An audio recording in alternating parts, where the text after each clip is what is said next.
For over 40 years now, we know that stress, sleep, and the cardiovascular system, they're not separate systems that are running on their own. They're obviously related. Whether you anticipated threat or challenge that day actually predicted things about your cardiovascular state and about stress monitors. When I anticipate a threat, my heartbeat goes up, but when I anticipate a challenge, it goes down. And so you literally sleep better when the following day is going to be challenging than when it's just going to be dull and nothing's going to happen. Our body responds to our mind, and our mind responds to our body. Your perception of your day, your perception of tasks, it really does matter. It has a meaningful impact on your physiology that could have a downstream effect on things like sleep. But what's, I think, even more interesting than that is Dr. von Hippel. It's great to see you. Senior scientist at WHOOP. I'm so excited for this conversation. We have a paper that was just published, which is very exciting. Cardiac responses to daily threats and challenges during wakefulness and sleep. Why don't you tell us a little bit about what we found in this paper and why it's interesting? And I might stop you just to define some things as we go. So this paper is part of a big project that we ran through WHOOP Labs, where about 11,000 people volunteered to measure their blood pressure and then answer some questions about stress that they experience both in the evening and then they answer in the morning, anticipating their day. So it's a really lovely data set that actually tells us lots of cool things, some of which we could come back to later in this podcast, like, for example, sleep concerns. But for now, the focus is on these ideas of threat versus challenge. Now, when we tend to think about stress, we think about things being bad. Like, I'm really stressed about the drive I have to do tonight and whether I'll get there on time or whether traffic will be too bad or maybe it's not even safe, that the weather's bad, whatever. For over 40 years now, since the work of Lazarus and Folkman in the early 80s, we know that stress actually has two components to it. It has the bad side, which is what they call threat. And a threat is when whatever's going to be demanded of you is greater than what you're likely to be able to achieve, either because you don't have enough time or you don't have the skills or training or whatever. And so you're threatened when probably it's not going to go well. In contrast, challenge is the state when you're going to have some big demands made of you, but you're equal to those demands, and there's every chance that you're going to succeed. And so when Mahomes goes out and plays the Super Bowl, he's not threatened. He's excited. He's challenged. And so it's a positive state.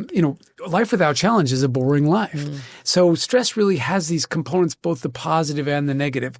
And the key, what it really comes down to, what Lazarus and Folkman told us 40 years ago, is that it all depends on whether you've got the resources to achieve whatever it is that's going to be demanded of you. And so the same thing could be threatening to one person but challenging to another. So what we did in our survey is we thought, well, it's time that we started introducing threat and challenge, into the kinds of things that WHOOP measures. So we asked people, we defined it and we asked people about it. And if you're one of the 11,000 people who did it, you know full well, you remember this. Try to look at how those states, whether you anticipated threat or challenge that day, whether retrospectively you experienced threat and challenge that day, actually predicted things about your cardiovascular state and about stress monitors. So that was what the project was about. Folks woke up in the morning, a little survey popped up, and we asked them about how they perceive their day, if they perceive it as threatening or they perceive it as challenging. And then we were basically able to tie back their answer with things like sleep. So tell us a little bit about that finding. So the coolest thing in my mind, I think the most interesting finding, but it's up to you to decide, of course, you, the listener. Threat and challenge look a lot alike during the day, but challenge looks like threat light. And so when you anticipate or retrospectively experience challenge, doesn't make a difference, your heartbeat goes up about a half a beat for challenge and then about a full beat for threat on average across the whole day. So that's your body gearing up to deal with the problem, right? And it gears up more for threat than it does for challenge, in part because threat is more stressful than challenge. Both are stressful. Both are more stressful than neither because, of course, you don't know a challenge is going to go well. You could fall on your face. But it's also exciting because you could really succeed. So it's still stressful, but threat you don't accept for anything except a bad outcome. And so stress levels are higher and heartbeat accordingly is higher. But what's, I think, even more interesting than that is that at night before, so now this is the night I'm sleeping before I'm going to face these threats and challenges. When I face a threat, when I anticipate a threat, again, my heartbeat goes up. But when I anticipate a challenge, it goes down. And that's really nice for sleep because you want parasympathetic dominance during sleep, right? And so you literally sleep better when the following day is going to be challenging than when it's just going to be dull and nothing's going to happen, which is really cool. So cool. So we're asking folks in the morning, of course, as they're waking up, when they wake up, whether they anticipate threat or challenge that day. But it isn't just occurring to them then, right? It's the night before you're thinking about, what do I have to do tomorrow, right? And that cogitating on whatever it is that they have to do, tomorrow is actually influencing their sleep. Yeah, and for all we know, it could be a week ago, right? Right. Because you've got a big event coming up, you've got to make a pitch to the company, whatever it is you got do. to travel, like you have to, mobilize all So it's not even necessarily the night before, but that's when we tapped into it. Right. And so humans, we're forward-looking species. We're the only one that is. Yeah. And so it's really important that we gather together our resources and deal with the problem. And what's so cool about Challenge is that it actually helps us sleep a little bit better in preparation for something important that we think we're going to succeed at. So you and I think a whole lot about the interrelationships of our psychological processes and our physiological responses and vice versa. And that's really what this paper captures, I think, in such a beautiful way. And maybe just as someone who has, is in the field of psychology and, works very closely with this, obviously all this physiological data, why should people even care about these interrelationships? They're special for a host of reasons. But if you look at the cardiovascular side of the equation, our mind evolved to do what it does in the context of our body. And so there's no dualism there. They're not separate systems that are running on their own. Our body responds to our mind and our mind responds to our body in the same exact way that if I get really poor sleep in one night, the next day I wake up and I'm groggy. If I work out really hard, my body's tired, all those things. But it also goes the other way. Here we are, I'm thinking about tomorrow and I've got this, let's call it a big softball game, right? And I think I'm going to play well. I'm confident in my position. I'm first baseman. Things are going to go well. It went well last week. We're going to beat these guys, but it's not a guarantee. Well, that fact drops my resting heart rate an average of a half a beat all night long, right? It's just wild. And so my body's responding to this sort of happy, excited state by saying, well, let's get ready for this. Let's make it happen. I think to me, like what I love about investigating these questions in the way that we do is that there aren't a lot of good published data that show these kind of relationships with the kind of numbers that we have. Yeah. You might get 13 people, right, to participate in a study like this. But we have literally thousands of people who are able to participate in this study to tell us something really interesting about how our perceptions impact our sleep physiology. Yeah, it's a real privilege to have data set of this size because it does something that you can never do otherwise, which is we're used to bumpy looking data whenever we look at changes across time or place, but the bumps are meaningless. All you're really looking for is what's the slope underlying the bump. But with the size of data sets we have at Whoop, every bump has meaning. If it squiggles up a little bit before it squiggles down, I'm like, why is it doing that? Yeah. Which I never asked before in my life when I had a sample of 100 people in some experiment that I ran in the lab. Right. It's really cool to know that every single thing you're looking at has meaning. I mean, from my perspective is that your perception of kind of your day, your perception of tasks actually really does matter, has a meaningful impact on your physiology that could have a downstream effect on things like sleep. And so, to the extent that we can, to be able to label I'm in a state of threat, I'm in a state of challenge, and then be able to back up and be like, all right, what do I need to actually shore up in my life so I can put myself in this challenging state, right? We're going to be far more effective when we're in these states of challenge versus states of threat. How is this practically useful? I think if people start to think more deliberately about which state they're in, then they can kind of back up and take corrective action if they need to. I totally agree. And sometimes it's just not possible. Sometimes I just don't have the resources to do what I don't have the math skills, or I don't have and they're not going to transpire in the next 48 hours. You've said, Bill, have your resignation on my desk in the morning. And I'm like, oh no, I don't, and so I'm going to get fired and there's just nothing I can do about it. Right. But most of life isn't that black or white. Most of life is in this gray zone. And so if you stop and step back and say, okay, what can I do about it to do my best chance to ensure success? How can I engage positively with this? How can I go in with the best possible attitude?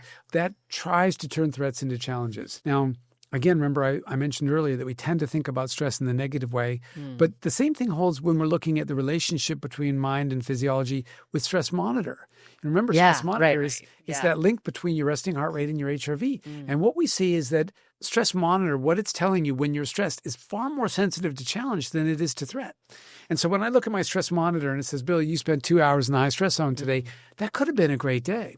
The only days that you aren't going to get any stress at all are going to be days where there's neither threat nor challenge. And there's another word for days that have no threat and challenge, and it's called boring. Yeah. And so when you see a high stress monitor score, it it could be that, yes, you were threatened about something, but it's very possible it was a day of high engagement, a day we were excited. Now, yes, we like relaxing days where nothing happens. They're not necessarily boring. They could just be pleasant, vacation-y. Yeah. But as a rule, challenge is what makes life exciting. And of course, that shows up in Stress Monitor as a sign that you're stressed, but it's not a bad form of stress at all. Yeah. A Stress Monitor is more sensitive to challenge. So what it's really picking up is the activation. So it's less sensitive to that withdrawal state where you're in threat. Now, mind you, it can pick up threat too. And particularly, it picks up threat better if you say, well, how, looking back on your day, was it threatening?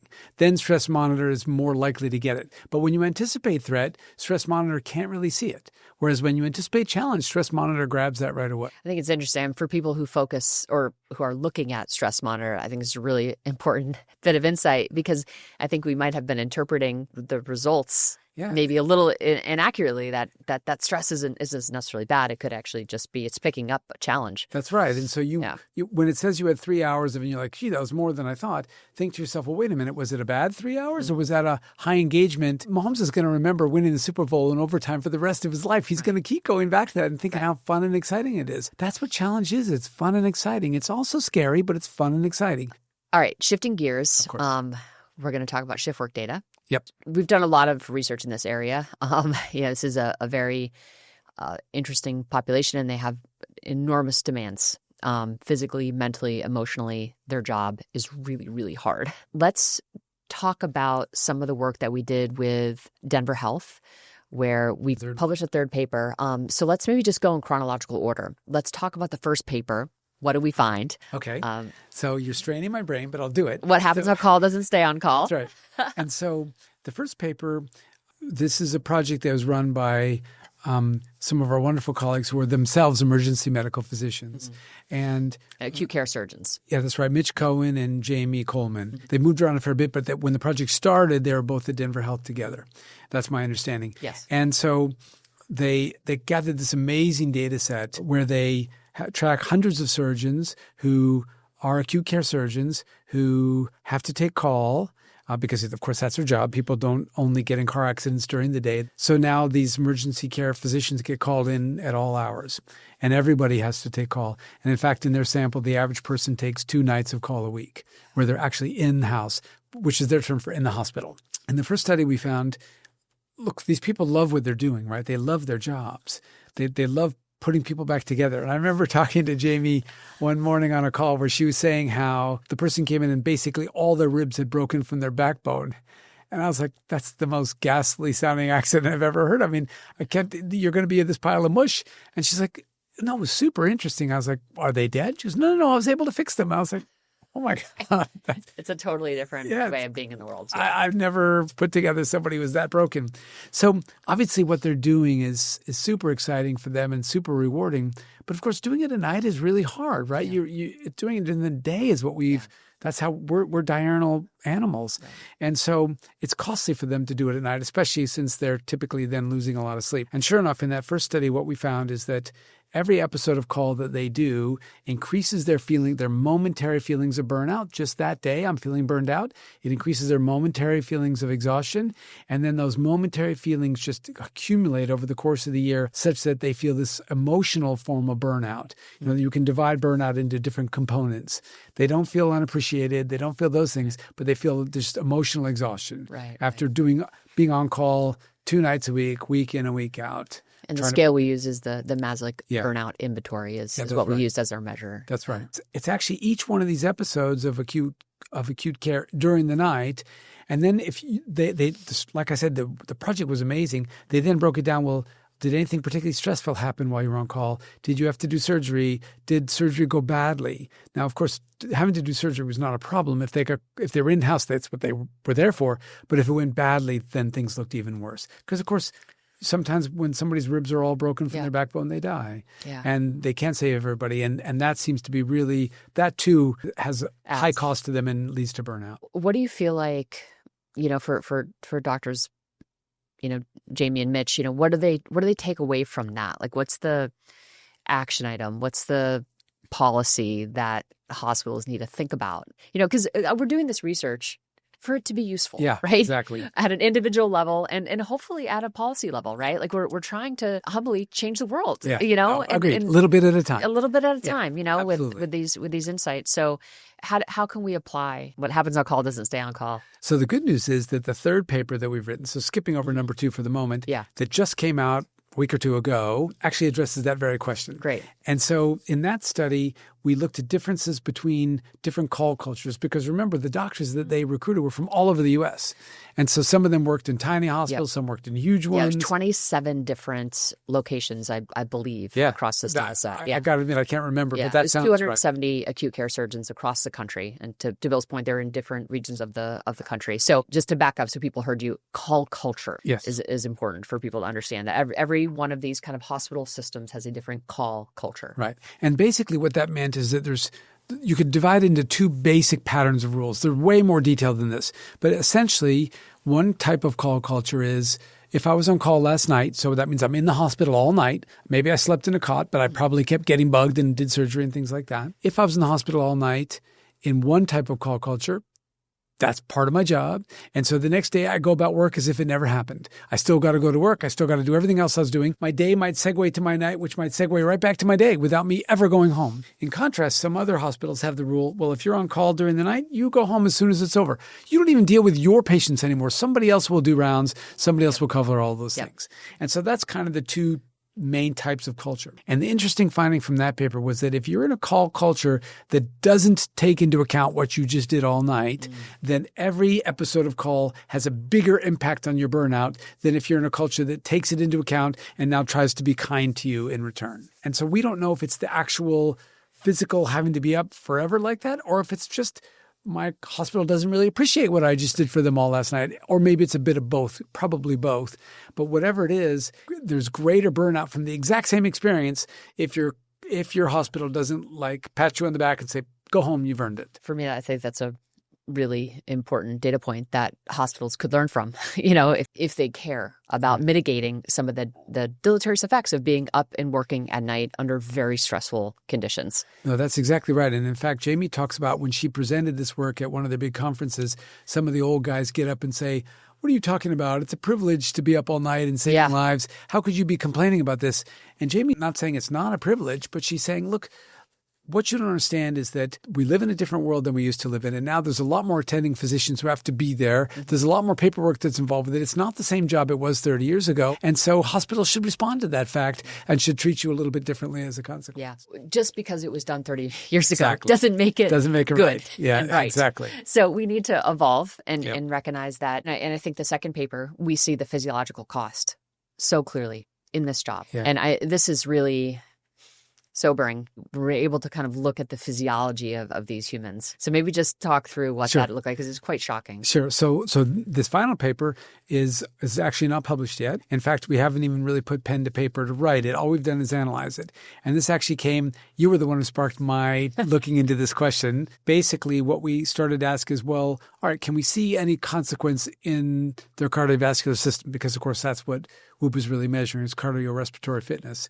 So can we see any consequence for this average of 10 years that on average that they've been on call 2 nights a week every single week, except for the few holidays they get for a decade, right? Yeah. So for 10 years on call for 2 days on average per week. Yes. Yep.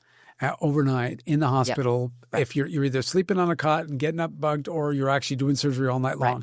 And look, you can see the cost when you talk to Jamie and Mitch on Zoom anyway, right? You look at their faces and they go, I've been up for 36 hours, and they're leaning on, they're leaning on the computer screen. I don't know how they do it. I don't know how they do it either. Those are 2 of the hardest working humans I've encountered. They're just insane. What we find when we do that is that HRV-CV, which is the variability in your HRV over a longer period of time. Remember, HRV is just your moment-to-moment variability in your distance between your heartbeats. So HRV-CV is just literally the coefficient of variation. So we're looking at basically how much does HRV change day to day. Yes. And then we're measuring that variation. That's right. Exactly. Over a longer period of time. Over a longer period of time, a week, a month, a year, whatever you want. Yep. And when we do that, we find that now what you want is low variability. Right. So this is opposite of just kind of how we think about acute HRV, exactly. Where high HRV is better. When we're looking at HRV-CV, a lower CV means that you're adapting more functionally. A higher CV actually means you're not adapting as functionally. Exactly. So imagine you somehow talked me into going running with you, which you can't do. So don't even try. But imagine you did. At the end of some heinous run that we did together, you would have almost no impact on any of your physiological metrics. And tomorrow I would look like I got kicked in the face by a horse. And so that's because my HRV-CV is way higher than yours. So you're ready to take on any strain that you face, and I'm just not. What that means is that an elite athlete has a really low HRV-CV. No matter what they do tomorrow, their body can, fine, I can deal with that. And It's somebody it's going to adapt. It's going to be ready to go. Yeah. And a 61-year-old schmuck like myself does not, right? Where they're going to respond very poorly to really hard. I can handle light things, but I can't handle hard things. And so we can look at the HRV-CV of these surgeons, which we did. Basically, what they look like. So their average age is like 42 or 43. 43 is the mean. Yeah. And they look like they're 60-something. They've literally aged cardiovascularly 2 decades more than they really are by virtue of this decade or more of 2 nights a week. Yeah, it's huge. Now, remember, we haven't published these data yet. Right. So it's possible that in peer review, which is a super important process, somebody will find fault with it. Right. And then I would say, oh, it turns out we're wrong. And so you cannot take that to the bank yet until it's published in the literature. Right. But we're going to talk about a lot of new stuff today. At least I hope so. Yes. And so when they're not yet published, please take them with a grain of salt, but take them as a strong hypothesis. Yeah. The first 3 papers we've talked about have gone through peer review and have been published. So this is the 4th paper that we're talking about that we're in the process of kind of writing up, but we have analyzed and we've looked it over. We feel really good about it. Yes. So we'll see what happens. We can still be wrong, but it looks very promising. I think one of the really exciting things that we're able to do here at Whoop is measure the cost of certain behaviors. Understanding shift work is a super important function in society, but it does create a lot of health problems for folks in this profession. So these learnings can help us make conditions safer and better for these folks. Right. I mean, so the downside is like call culture can help you not be burned out as much from what you have to do, but your body's going to do what it does when it has to work all night. Yeah. And so we've got another data set where we've been examining the same question, where we looked at people on the Whoop platform who are shift workers who do so much shift work that essentially 50% of their nights they sleep during the day and 50% of their nights they sleep at night. So these are people who in principle, day should be no worse than night because they do it half the time. But if we're diurnal species, which we are, and if we're not meant to go to sleep when the light is up, et cetera, there still should be a cost. And sure enough, in these folks, so now we're not looking at different people, we're all packed within the same people, we find that where they sleep during the day rather than at night, even though that happens half their nights, we don't get the characteristic rise and fall in duration and probability of slow wave sleep that we get when they sleep at night. Yeah. And so what a proper night's sleep looks like is early in the night, you get this big peak in slow wave sleep, and then it slowly dissipates. You don't do it very much anymore. These folks who spend half their nights working and therefore sleeping half their days, when they sleep during the day, they barely get any peak at all in the early part of the night in slow wave. I have no idea, of course, if that's what's the problem in the doctors, but it seems highly likely that loss of early night slow wave is just something that accumulates in your cardiovascular system. Yeah. That's when all the repair's happening. Yeah, I think changes in our architecture are really interesting. And we see this in other data as well, and can maybe shift to that data set where we look at folks who exercise and kind of are in the higher fit bucket have a fundamentally different sleep architecture than people who are in the lower fit bucket. So maybe we can segue and we'll kind of get into kind of strain effects. Sure. What I love, I think in society right now is I think there is this acknowledgement that exercise actually really matters for our brain health, for our hormone health, for everything. And it turns out that we actually see exercise really matters for our ability to get a quality night's sleep. That's right. And so maybe talk a little bit about how we think about low fit, high fit, how we come to those kind of delineations, and then the data. Sure. So we've been looking at low fit, high fit in one basic way, but then splitting that into 2 types. So the basic way is how often do you meet your strain targets?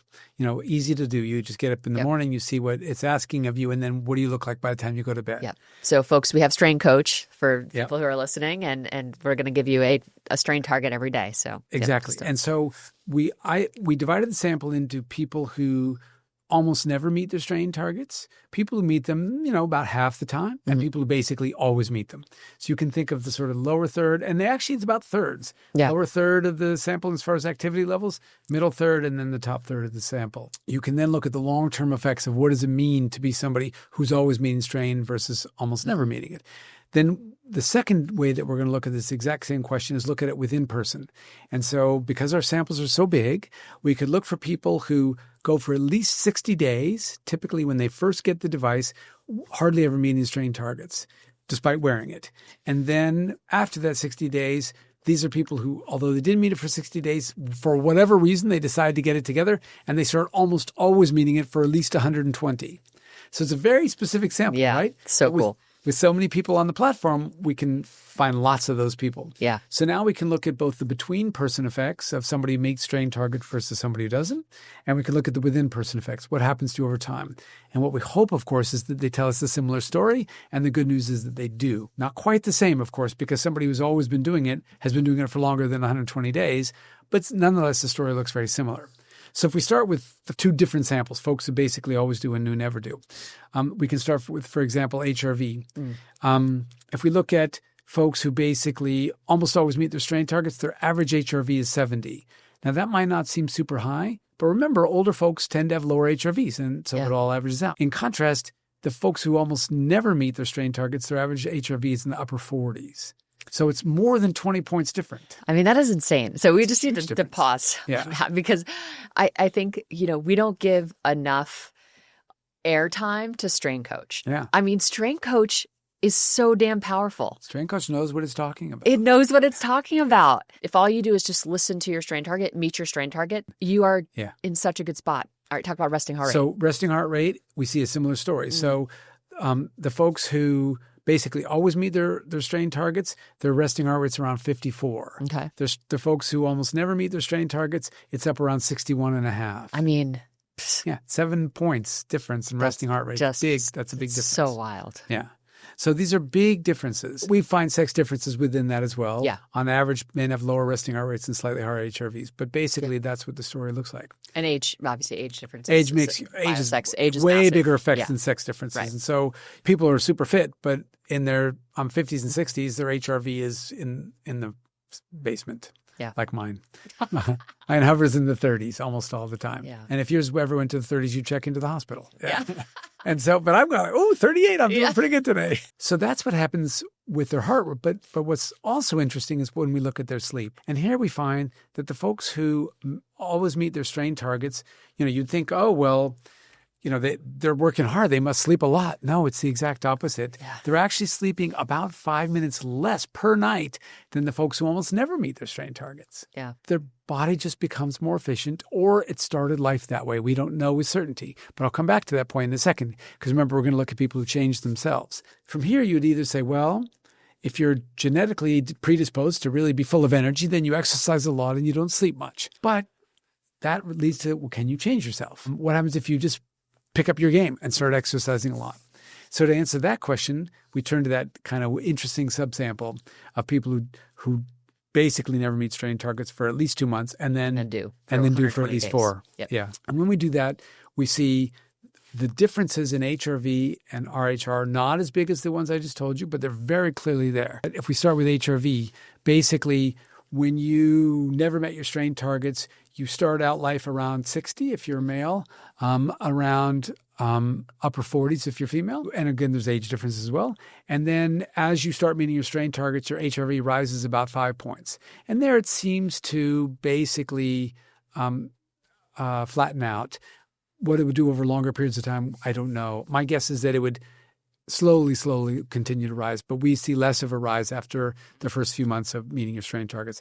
And we see the same thing with resting heart rate. If you're male, again, it starts out pretty close to 58, tiny bit below that. And then as you start meeting your strain targets, it drops down almost to 54. So you gain almost 4 points, and then it kind of flattens out.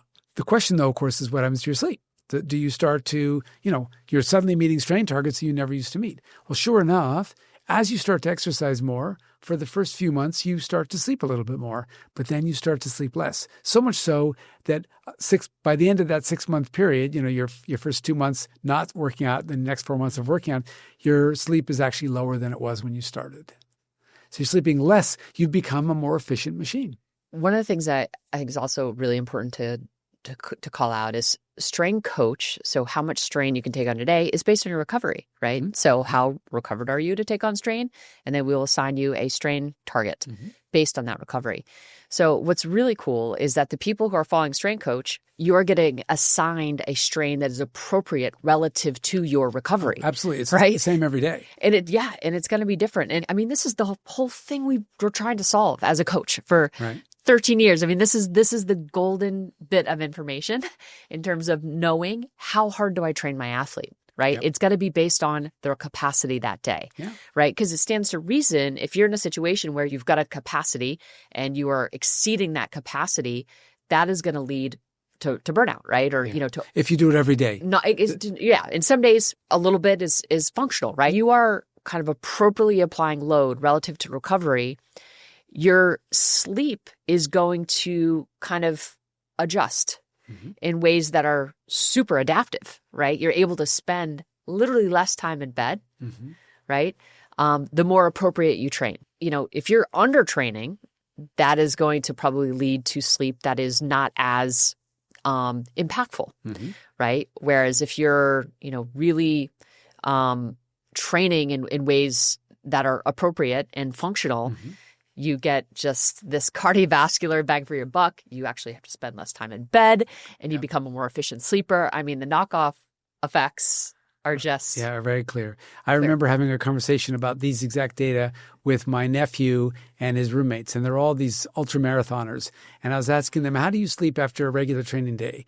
Like when you're properly training, and they're like, oh, I sleep beautifully. I say, how do you sleep after a marathon? Oh, I sleep terribly, right? Because then you've overtrained on essentially. Purpose. Yeah. It's costly that night. Right. The next night you're back in the saddle. But for them on days where they do nothing, they feel like they sleep not as bad as after a marathon, but they sleep. Their sleep is very poor. And that's where performance and health are orthogonal. They're like not always, but it's worth it because you're sacrificing over time. Small. That also helps them build in the end, right? Of course, yeah. You keep running marathons, and eventually, that's not a big deal, right? Totally. Yeah. Love that. Amplifying effects of exercise. Okay, yeah, not something that I was actually looking for. It was something I found on accident. And I can't even remember what I was looking for when I found it. It's a little bit like you're going through the attic looking for your skis, and there's that tennis racket. Anyway, yeah. So somehow I accidentally ran across this, and what I found was that on days that you exercise, if you've done something good, it has a bigger impact on you than if you haven't done something good. And I think I was actually looking at the time-restricted eating data that you were collecting. I think that's where it started. And you'd asked me to do something with it, and I can't remember what you even asked anymore. But I was noodling around, and I saw that on days that you underreach compared to what Strain Coach says that you should do, that TRE, let's say, we'll look at the effects on HRV, that it gives you, if you engage in TRE, you gain 2 points of HRV. And TRE is time-restricted eating. Sorry, yes, that's right. Which means, just during the daylight hours typically. But if you overreached, you gained 3 points of HRV by time-restricted eating. So it literally had 50% more impact on you on days you exercise more. And the same holds with resting heart rate. You drop 1 point on days you underreach, but you drop 1.5 points on days you overreach. So it's like, well, that's pretty weird. I wonder if it emerges in other domains as well, right? Like this could be this weird thing that has to do with TRE. Yeah. Because, eating and exercise, they're obviously related. Yeah. So I said, well, what has Kristen been having me look at that has nothing to do with exercise at all? And I thought, morning sun. Getting a light on your face in the morning has no bearing whatsoever on your actual activity. Well, the effects aren't as large, but they're clearly there. So on days that you underreach, morning sun gains you about 0.65 of a point of HRV. On days you overreach, it gains you like 0.85 of a point of HRV. Same with resting heart rate. You drop about 0.2 of a beat on days you underreach. You drop about 0.3 of a beat on days you overreach. It's like, okay, that's pretty weird. But, morning sun, exercise is all. So I thought, well, let me do something that's completely irrelevant because it hasn't even happened till the exercise is done. Because, your morning sun in the morning, your TRE during the day. Yeah. So I pulled up blue light blocking glasses, putting them on at night. Yeah. And On days that you underreach, blue light blocking glasses gain you about 2 points of HRV. On days you overreach, they gain you about 4 points of HRV. That is just wild. It's bizarre. And same with resting heart rate. You lose about 1 point about 1 beat on days you underreach. Yeah. You lose about 2 beats on days you overreach. So the days that you are exercising, positive behaviors are going to have almost a double the positive impact. 1.5 to 2 times the impact on your cardiovascular system. Just wild. So then, of course, I thought, well, what about if you're naughty, right? Naughty behaviors. Right. Not everybody does just good things, right? And so our classic naughty behavior that we have in our data set is alcohol. We know that has a bigger negative effect on your resting physiology than anything else that people do. I looked at one data set and the effects were so clear, I just double checked in another data set, same exact thing, except in the opposite direction. So now, on days that you underreach, alcohol's not as bad for you as on days that you overreach. Now, again, most people are drinking alcohol in the evening, so the underreaching or overreaching are over. Nonetheless, on days that you underreach, coded these days, whether you drank or not. Right. So it's totally binary. Yeah, it's just binary. Did you drink? On days you drink, on average, your HRV drops 6 points. On days you overreach, on average, it drops 9 points. As far as resting heart rate is concerned, on days that you drank, your resting heart rate goes up about 4 beats. On days that you overreach, it goes up about 5.5. And so alcohol is worse for you when you exercised more, and blue light glasses are better for you when you exercised more. It's wild. Do you think with the alcohol and the exercise, so if I work out and I feel like during the day I was really good, I drink more at night? That's possible. And I need to go back. We can't. Remember, this is too hot off the press. Right. This is binary. We haven't even written it up yet. I just know that this is what people will be thinking, right? It's a great question. And we'll try to disambiguate. We'll try to basically figure out how many drinks people are having just so we can be more clear on that. We need to do exactly that because I don't always have drinks in the data set, but I've got data set with drinks and I can ask that exact same question, which I need to do. It's a great point. In principle, what ought to be happening is that every drink is worse for you when you've exercised than when you haven't. Now, if that holds, there's 2 temptations. One is to say, well, what's going on with alcohol? What's going on with blue light glasses? What's going on with the sun? What's going on with theory? And you can come up with a different story every time. In science, we don't like that, though. We like parsimony. And so in an ideal world, there's one explanation that basically says exercise does something to you that causes good to get gooder and bad to get badder, right? I have no idea what that might be. This is such an accidental finding. As you can tell, I haven't even fully analyzed it yet. And we haven't even started trying to write it up. But it raises a very interesting possibility, which is if you're going to be virtuous, do it on days you exercise. If you're going to be naughty, do it on days that you're lazy, right? Let's talk about HRV-CV as a predictor of load, so cost of strain. Remember, we were talking earlier about how HRV-CV is this long-term fluctuation in your HRV. And if you're very fit, when you take on additional load, you don't get a big change in your HRV as a consequence because your HRV-CV is low. So somebody like you has a low HRV-CV, somebody like me has a big one. So obviously the goal is to be as fit as possible with a low HRV-CV. In principle, what that means is that when Kristen takes on athletic load, she doesn't pay as big of a price as when Bill does. We just wanted to answer that exact question. So what we did is we looked back at the data and we categorized people who have very low HRV-CV down below 10 on our metric, all the way up to people who have quite a high one, over 30 on our metric. And it works differently depending if you measure it during the day or night. But that's how we measure it. And what we found is that take zones 2 and 3 and add them together. And then just call them sort of zone 2, 3. For every minute of zone 2, 3, so just 1 minute at a time, if my HRV-CV is really low, so I'm very fit, every minute of it costs me an RHR. So every minute, if I have a very low HRV-CV, costs me 1/100th of a point in resting heart rate. Every minute costs me 3.5 100ths of a point in resting heart rate if I have a HRV-CV over 30. So I'm paying more than 3 times the price for every minute of exercise when when I have a very high HRV-CV than when I have a very low one.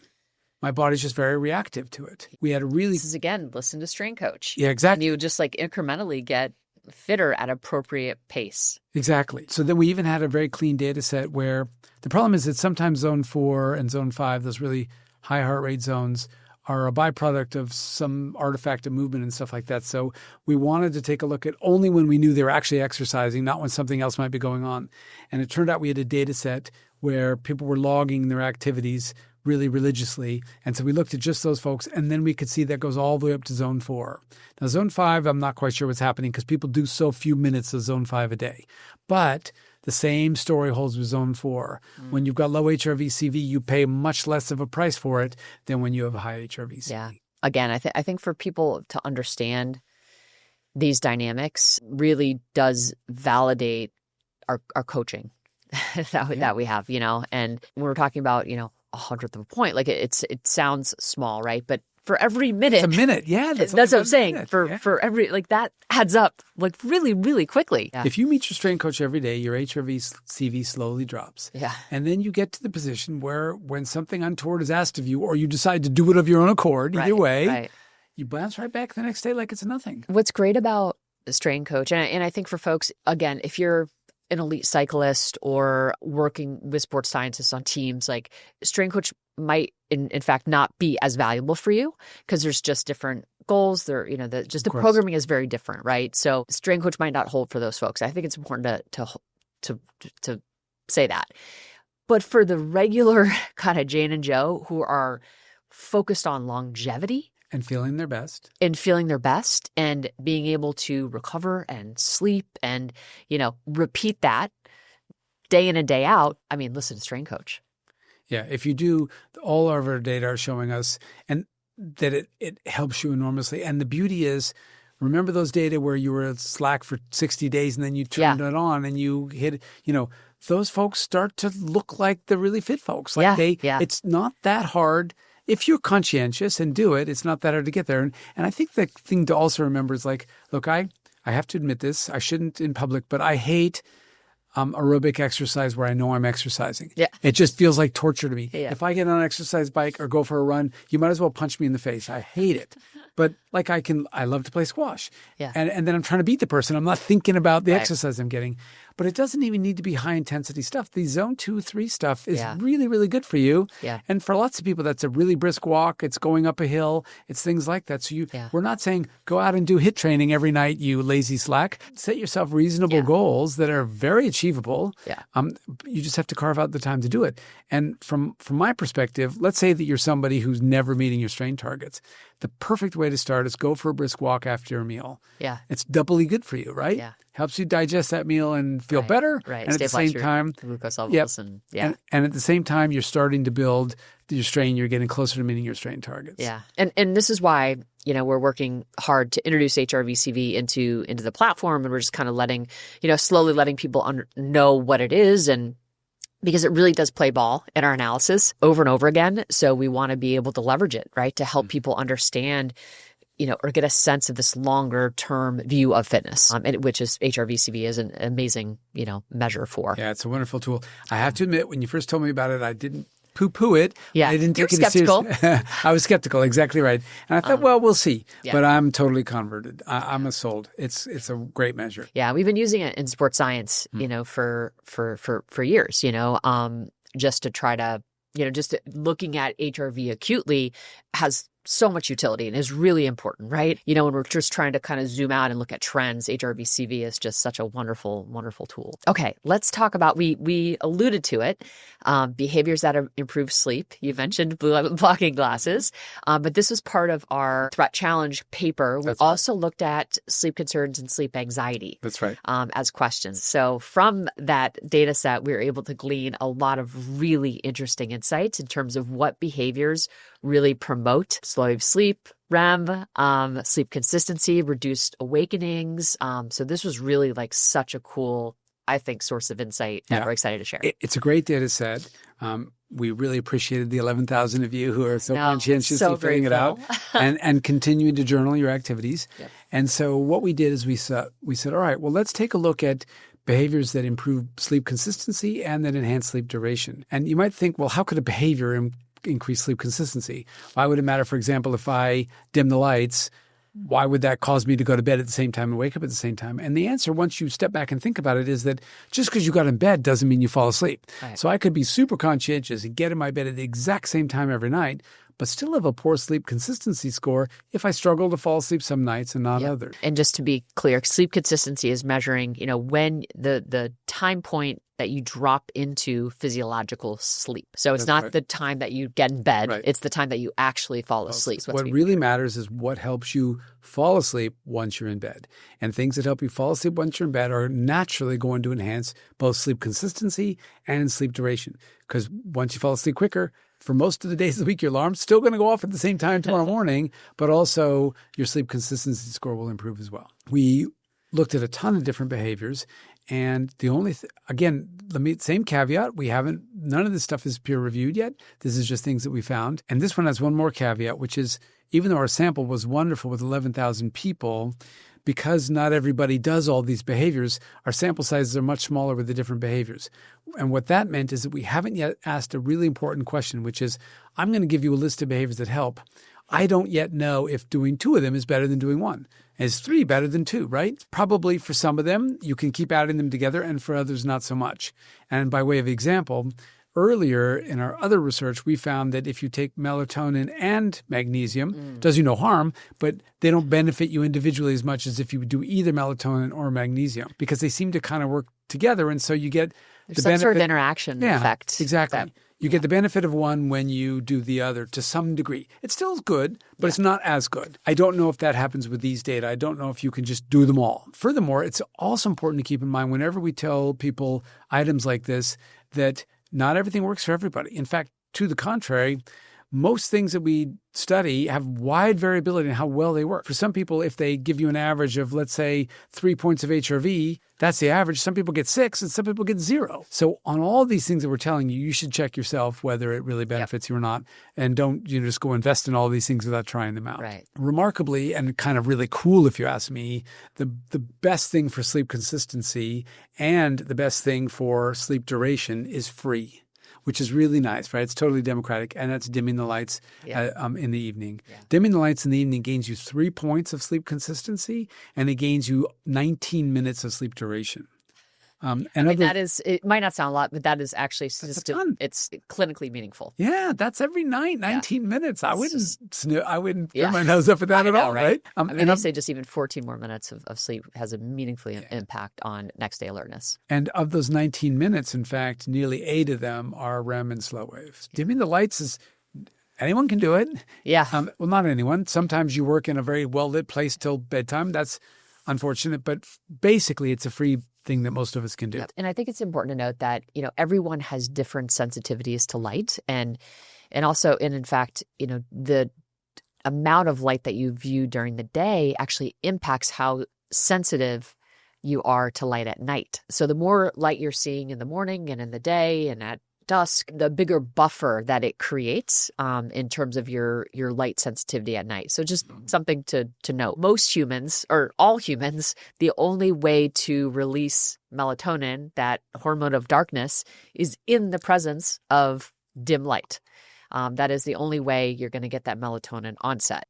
Not surprising, right? That dimming the lights is signaling to the brain and the body that it is time to sleep, and it deactivates. And the data show us, boom, helps regulate your consistency, but is also helping you drop into these deeper stages of sleep. Right. And it's just really nice. Yeah. And it's cool that it's something free and accessible for almost everybody is our winner. A very close second place is blue light blocking glasses. Yeah. They do almost as much mechanism for sleep consistency, but they don't help you sleep quite as long, or not anywhere near as long, in fact. I don't have any idea why that is. So dimming the lights helps you fall asleep and stay asleep. Blue light glasses help you fall asleep, but they don't do as much for staying because you get about half the benefit, about 10 minutes of additional sleep out of them. I wonder if those filters just aren't quite, people who are might have if you look at my screen right now, so bright. So the filters might not actually be able to filter out all of the blue light. Look, it's possible, but the fact that it gives you almost identical sleep consistency tells me that it's just about as good at getting you to fall asleep. My guess is that maybe people who dim the lights, dim them for longer. Well, that's what I'm saying. Melatonin might be released at the same rate with blue light blocking glasses, but we know that there is an impact of light on the depth and quality of your sleep. Yeah, that's a very good point. That's very possible. Once you go beyond those two as our kind of winners, you see things like weighted blankets are a big one. They give you almost 2 points of sleep consistency and 12 minutes of additional sleep. But my guess is not everybody likes those things. To me, it sounds a little bit squishy, but I've never even tried it, so what do I know? I mean, it kind of goes back to, some people, who have experienced trauma, like the weight, it just makes them feel safe. Yeah. So so it could be the very individual. It could be that, in fact, and by the way, I should mention, this is super important. All these effects I'm telling you about are not between person, they're within. So what I'm comparing is nights that somebody who does this on nights when they do it versus when they don't, which means it's the same person. People are probably not familiar with that analysis. So it's really important to call out that these aren't just between effects, population level. This is literally looking at Susie, when she wore it versus when she didn't. Exactly. When she did the lights and when she forgot to or couldn't. Right. So the within person effect. They're always more valuable to us because there's lots of differences between me and you want to weight a blanket and I don't. And that could be just one of many things. And I don't really care what Bill is doing. Yeah, exactly. I want to know what's happening fix you. within me. Yeah.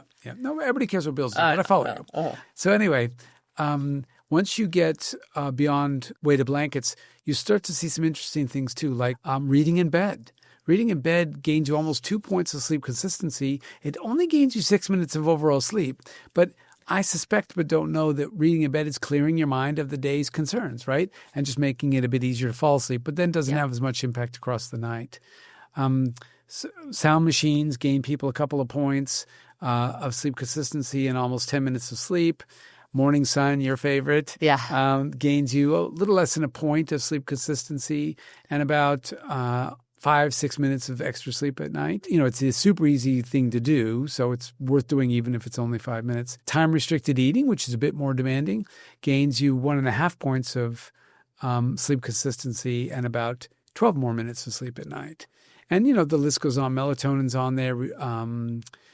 Sound machines are on there, those sorts of things. What's good about this data set, but in some way it's limited, is that these are all behaviors that are kind of in the immediate lead up to bed, which is really important. Our Core 4 paper, Circadian Behaviors that Improve Cardiorespiratory Fitness Through Sleep Consistency, this data set actually was able to show some behaviors during the day that actually influence sleep consistency in quite a meaningful way, which then in turn impact cardiorespiratory fitness and parasympathetic activity. Yeah. So maybe just kind of talk through, because we've mentioned some of these behaviors already, but it raises the importance of daytime behaviors and how they impact our ability to fall asleep at night. I just want to say, we know at this point that sleep regularity and sleep consistency really matter, right? When we look at, a paper was just published that we talk about a lot in January of 2024 by Daniel Windred and his colleagues, and they basically found that sleep regularity is a greater predictor of all-cause mortality than sleep duration. It does not mean that sleep duration doesn't matter. It very much does. But the regularity of your sleep consistency is really what we need to kind of go after if we're interested in optimizing our longevity. This is really tight. And it's not just what you're doing before bed. And I think the typical sleep advice is dim the lights. And all these things are really, really important to help facilitate sleep consistency. But if we really want to nail it, it actually begins the moment that we wake up. Yes. And that's a great point. I didn't believe you when you first told me this. The idea that sleep hygiene starts the second you open your eyes, right, in some sense. Yeah. And so when you told me about morning sun, that was the first time I ever encountered that idea myself. And I bet you a kale smoothie, if I remember right, that it wasn't going to do anything. I was like, that's just not going to replicate. We have a big sample. Somebody found that, admittedly, but it was random chance that emerged. But you were right. And I still owe you that. And you're here. So I could actually. So if humans drink those things, I will dig one up for you. But the Core 4 was a really lovely data set. It was one that you basically pushed me into looking at with you. Basically, what you did is you started with that challenge that was run in, if I remember, in the month of August in 2023. Yes. Yes. Yeah. And so in that challenge, people were told to do any one of the following, or all of them, to get morning sun, to do some zone 2 do training. some zone 2 training, breath work, do some breath work, and do TRE. Yeah, time restricted eating. And they could do any of those that they want, or all of them. It was many thousands of people. Yeah, we had 34,000 people participate in the challenge, which is really wonderful. Yeah. And then because Whoop is such a great platform, we could then match them to 34,000 people who looked like they did before the challenge. Yeah. And the lovely thing about doing that is that we could see that the challenge increased sleep consistency, the challenge increased sleep duration, but really sleep consistency was the key thing that we're going after there. And the nice thing was that controlling for sleep duration, what the data showed is that if you engaged in any of those four, but the more of them you did, the better, then you had increase in sleep consistency, which in turn led to better HRV, to better RHR, to better respiratory rate, even to better HRV-CV. Remember, we were talking about that earlier, this longer-term variability in HRV. And so these effects weren't huge, but they're just reliably there, and they were there within person. The person who did this looked better by September than they did in the beginning of August. And the nice thing is, I think people could kind of sense that because mostly they kept up their habits. Which is really cool. So we analyzed September data and people kept journaling these things, which is so awesome. It was really nice. What's great about these challenges is we have baseline data. So we were able to look at July and kind of compare that. And we're able to then even dig further, deeper and looked at people who were not journaling and who did the challenge, and the people who were already journaling and did the challenge. So it's just a nice way, very thorough way to be able to look at the data. So, and I think with a lot of things that we're talking about, there's a compound effect. Any one of these behaviors by themselves might not be as powerful as if you combine them with, some of these other ones. And I think what's also really important, and I hope what people take away, is that what we're doing here is we're able to bubble up to the surface the behaviors that you get the most bang for your buck. We're looking at a lot of behaviors, right? And some just don't really move the needle as much, right? Exercising appropriately really moves the needle. Stabilizing sleep-wake time via these behaviors that we're talking about, restricting light at night, viewing sunlight in the morning, getting exercise during the day. These have meaningful impacts on facilitating sleep consistency and then, getting really beautiful restorative sleep at night. Hopefully, folks feel like this is a conversation that is reducing the noise, because this is a very noisy industry, right? The health and wellness industry. Of course. What we have here is a data set that no one in the world has. Yeah, we have two huge advantages. We have a data set that nobody has, and it's very long term.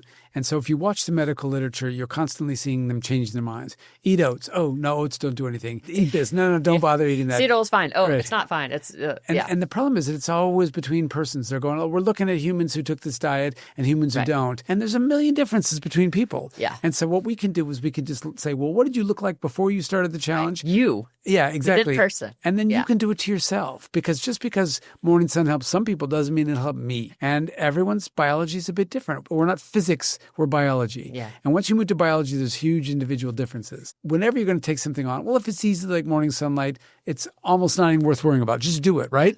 But if it's expensive or difficult, like TRE is a little bit difficult, and weighted blankets and blue light blocking glasses, then it's worth testing them on yourself and seeing if they really work.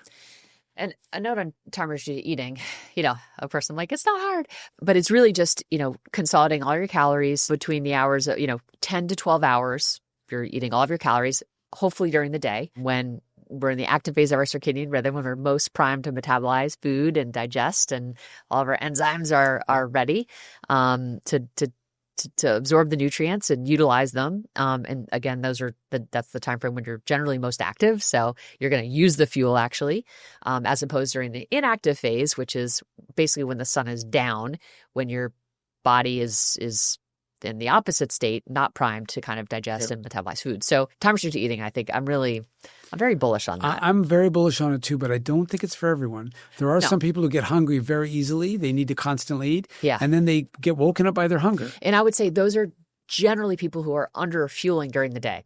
Well, they could be under fueling during the day, or they could have a crazy fast metabolism. Then they're underfueling generally during the day and not distributing their macronutrients appropriately. For sure. There are people who are, doing triple sessions during the day. They're athletes in college, they have really fast metabolism. There are foods that you can eat that don't disrupt sleep, high in casein protein, yogurt with walnuts and raspberries before bed. Big balls of that is not going to harm your sleep. But and for so, most humans, though, you should be fasting for 12 hours. And I can go days without eating, so that's not me. I've got this. I've got a lizard's metabolism, and so I don't need to eat when the sun goes down. And once we did these data, I just stopped doing it. And it doesn't bother me. It works. Yeah, it's really nice. I can see a clear effect on my resting heart rate. Yeah, it's just wild. Same. The winter's hard, just because it's. I live in Australia. Yeah, I know. The winter's 70 degrees there, and it's not that hard. This one's fun. Social jet lag. Examining the influence of weekend sleep extension and consistent wake times on recovery. Insights into social jet lag and circadian health. So we're writing up this manuscript right now. but this one's a fun one. Yeah, so circadian rhythms in principle are something you should follow every day. But it turns out that they're differentially predictive of your recovery depending on what day of the week it is. That struck me as really weird when I randomly ran across that. And so then I was asking, well, why might that be? And of course, it turns out that when you think about it, that staying up late doesn't mean the same thing on Tuesday as it means on Saturday.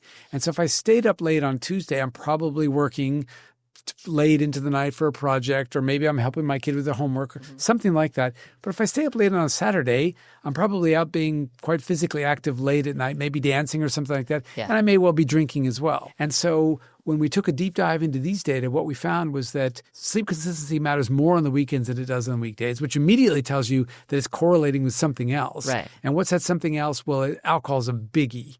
And so people are more likely to both drink on the weekend and have sex on the weekend than they are during the week. Yeah. Now, sex actually has a positive overall effect on recovery, but alcohol has a huge negative effect. And so once you control for the effect of alcohol, which co-varies with sleep consistency. On nights that people drink a lot, they tend to stay up late and have poor sleep consistency. Once you control for that effect, then you can see the sleep consistency effects are still there. But the social jet lag, this notion that it's really bad for you to stay up late on the weekend and then sleep late, the data are not so clear on that anymore. Once you control for the alcohol and the misbehavior that's probably that we don't necessarily measure, but things like dancing very late before bedtime, where it's very physically active, very exciting, what we really see is that you kind of gain as much out of that increased sleep duration by sleeping in the next day as you lost by messing around with your sleep consistency. And the advice is mixed out there, but I think this helps clarify what we should be telling folks is that extending your sleep, even though it kind of messes with your sleep consistency, actually is probably the right advice. Yes. And just social jet lag, just as a definition, it's basically the how much your weekday sleep consistency varies relative to the weekend. That's right. Essentially. That's exactly right. And I also completely agree with your prior statement that basically what we're seeing is that people sleep 20 minutes, maybe more, 10 it varies by person, but they sleep a bit more on the weekends and they achieve it. They go to bed later, but they wake up even later still. And that seems to be that gain in sleep over the weekend seems to be really useful. And it makes up for the cost that they've got in sleep consistency. Now, of course, the funny thing about that is that sleep consistency scores, you don't want them to be high on Sunday night because you're now you were up to no good Saturday and Friday. And so a high sleep consistency now means you're staying up late. And so there's the one night when you want your sleep consistency to be lower is when you're getting back onto your weekday schedule. Yeah. And that's where your light hygiene is so critical because there is a point where extending your sleep is no longer beneficial. So we're not talking about extending sleep by 3 hours. No. You literally want to be kind of within an hour of your normal wake time. Because if you go beyond that, you're going to fudge up exactly what Bill is saying, is you're not going to be able to fall asleep at a decent time, right? Because if you wake up at 11 a.m. and you typically wake up at 7 a.m., so that's a 3-hour sleep extension, you are not going to feel sleepy until 1 a.m. 17 hours after that, and right? The good news is that on average, people don't do that. Of course, that does happen. Right. But on average, in our sample, people are more in the 20 minutes extra sleep range on the weekend. Yeah, okay. So that's right. But I would say, just as a rule of thumb, try to keep that window within an hour or so, preferably a little bit less. And then once you wake up, get some light on board so you can, tell your system that's time to be awake and alert and ready to roll. That's right. So oversleeping. One of the things that I'm obviously very interested in, I'm very interested in sleep. And I, in understanding it's, I think that it is like the brain, there's so many things about it that we don't actually know. So I always feel like it's kind of, Christmas, we get to dive into these data and see what we see. I always thought that more sleep was better as a rule of thumb. That is simply not what we see in the data. No, it's not. It's a complicated and confusing issue, and I don't pretend to know the answer, but I can tell you what we're seeing. So on the one hand, when you look out in the laboratory work where if they keep the lights dark for very long periods of time or they give you nothing to do, people start sleeping these crazy long hours.